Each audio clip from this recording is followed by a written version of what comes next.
That's sort of what you're proposing here, that in order to achieve a viable, legitimate outcome, to violate everything we stand for, violate the law, etc. No, there's no excuse for violating international law, none whatsoever, and there's no excuse for violating the Constitution. It's an absolute. There were ways to do this. The president opted not to, and as a result, he has aligned himself with the pantheon of war criminals that have preceded him. He carried out an unlawful action against Iran. There was no legitimacy to this action, no justification under international law, and no permission under the Constitution. All right, there you have it. Let's move on to the next question, and this one is from Macro Super in New Orleans. Does Iran possess missile drones like the one that sunk the Russian cruiser Moskva, and can they be shot from Iran to the Persian Gulf, specifically Bahrain? Iran possesses a number of drones. I believe many of them are similar to the Ukrainian drone that was used to sink the Russian cruiser Moskva. And I think the whole purpose of building a drone that has naval applications is that you can fire it into the sea and sink the ships that you're targeting. The United States has for some time now recognized the risks accrued with approaching the shores of nations that possess standoff strike weapons against shipping. And Iran definitely possesses such weaponry. Okay, that's the one we already heard from. Session Mumbai.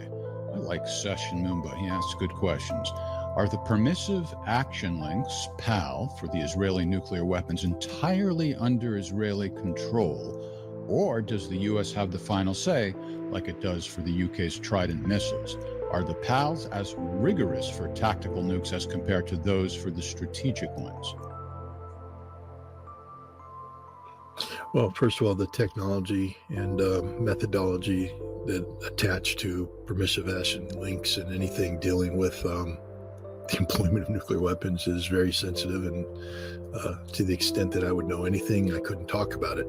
What I would say is that the United States does not have direct control over the Israeli nuclear weapons program, that the Israeli nuclear weapons belong to Israel, and it will be used in accordance with how Israel's command authority deems fit. What the United States has done is develop a protocol with Israel based around the notion of plausible deniability, where we don't talk about the nuclear weapons, we don't acknowledge them existing.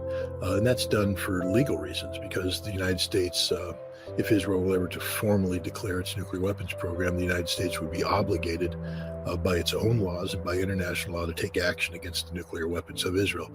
And so there's a certain protocol that Israel must follow before it openly acknowledges that it's a nuclear weapons state. To that extent, that's the level in which the United States can exercise, control, indirect that it is over Israel's nuclear weapons. Israeli the permissive action links that's Israel's business, none of my business. All right, here's a voicemail message from Sean in Scotland. The last time we heard from him, he had a very heavy accent. He still does, and you were able to decipher it the first time. Don't mean to make fun of him at all, but just a fact that I had a little hard time hearing him, but let's give it a shot. Good evening, Inspector. This is Sean from Scotland. I just want to ask a quick question. The Boeing Poseidon MRA-1 aircraft is launching off the west coast. Is this because the UK submarines are going to be released from the west coast of Scotland, or is it perhaps looking for other submarines, enemy submarines in the area? Anyway, thanks very much for everything you do. Appreciate it. Thanks. I got most of that. Could you play the first part again? Did he say the Boeing? Just wave at me when you've heard enough. Good evening, Inspector. This is Sean from Scotland. I just want to ask a quick question. The Boeing Poseidon MRA-1 aircraft is loitering off the west coast. Is this because the UK submarines are going to be released from the west coast of Scotland, or is it perhaps looking for other submarines, enemy submarines in the area? Anyway, thanks very much for everything you do. Appreciate it.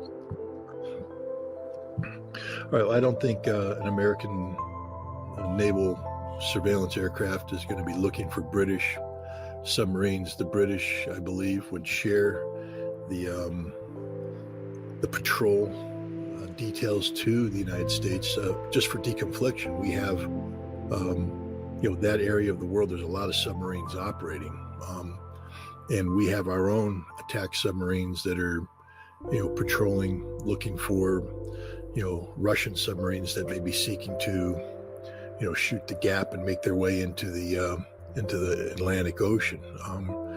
So you want to make sure that we don't inadvertently tip anybody off on the presence of a British boomer.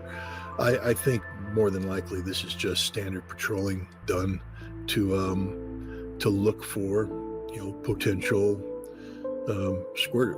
From the American standpoint, we'd like to know where all of the Russian submarines are at any given time, especially their ballistic missile submarines.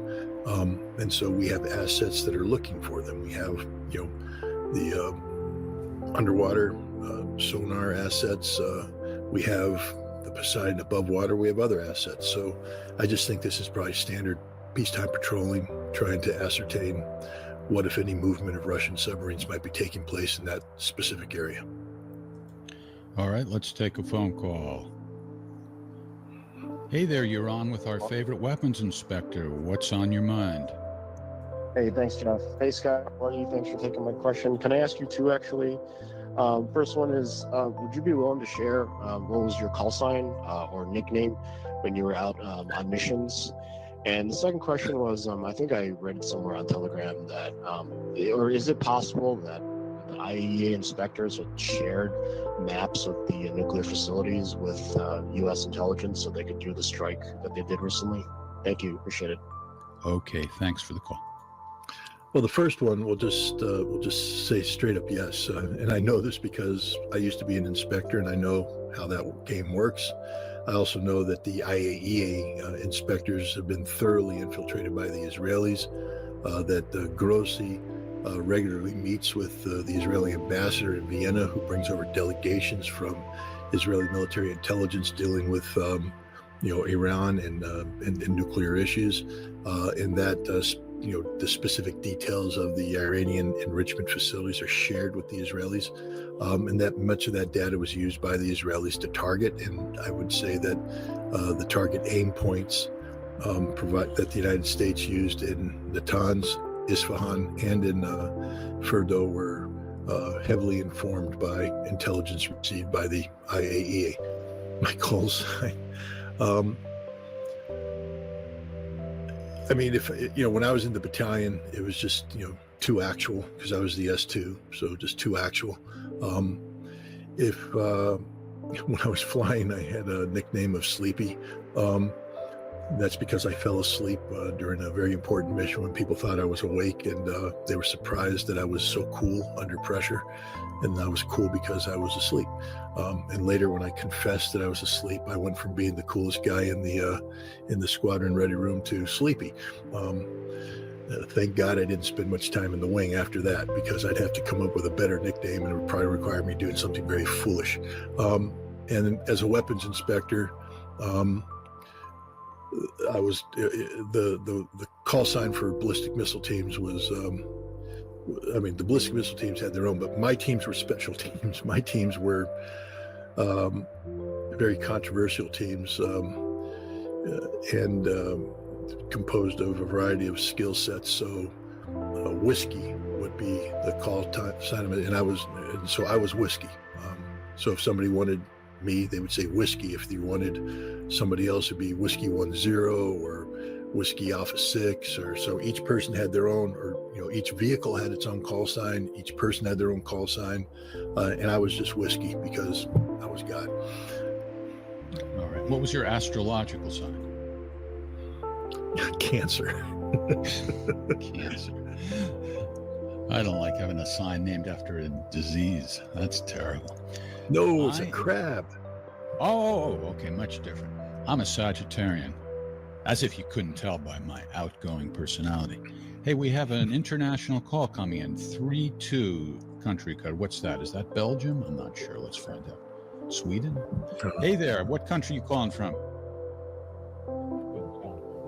Belgium. Belgium. You called last week, didn't you? Look at you. Yes. All right. There are Yes, I laws did. against harassment, but it's okay. What's on your mind? Can you hear me? Yep. What's your question for Scott? Can you hear me? Yes. Can you hear us? Okay.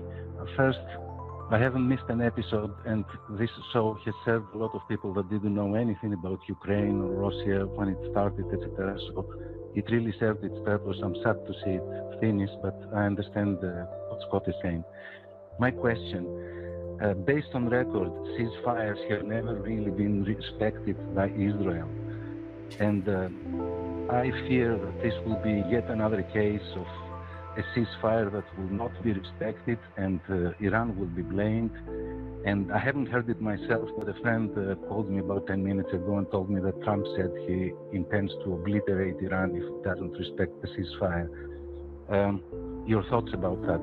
And thank you very much for what you've been doing for the last 3.5 years and since the inspector days. Okay, thanks. I'm going to raise my volume now so I can hear the answer. Thank you. Good idea. Thank you. I mean, if Trump's going to obliterate Iran, is that like he obliterated Ferdo? I mean, an empty site I'm not worried about Trump's rhetoric. What I would say, thing that differentiates this ceasefire from others, is that Israel asked for it.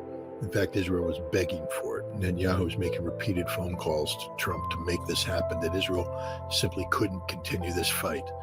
For 12 days, their aircraft have been involved in continuous combat operations. The F-35 is a fickle beast at best. I think their operational sortie capability from the F-35 was rapidly dropping off the scale. The same thing applies for the F-16s and the F-15s. You just can't fly them forever. There needs to be a maintenance pause, and Israel was flying the wings off of these aircraft. So that was a problem. The other problem was that the ballistic missile intercept capacity of Israel was being diminished. Iran was rapidly solving the problem and employing newer missiles that were of great accuracy and was doing significant harm to Israel. And Netanyahu needed to pull the plug on this operation. So he wanted this to happen.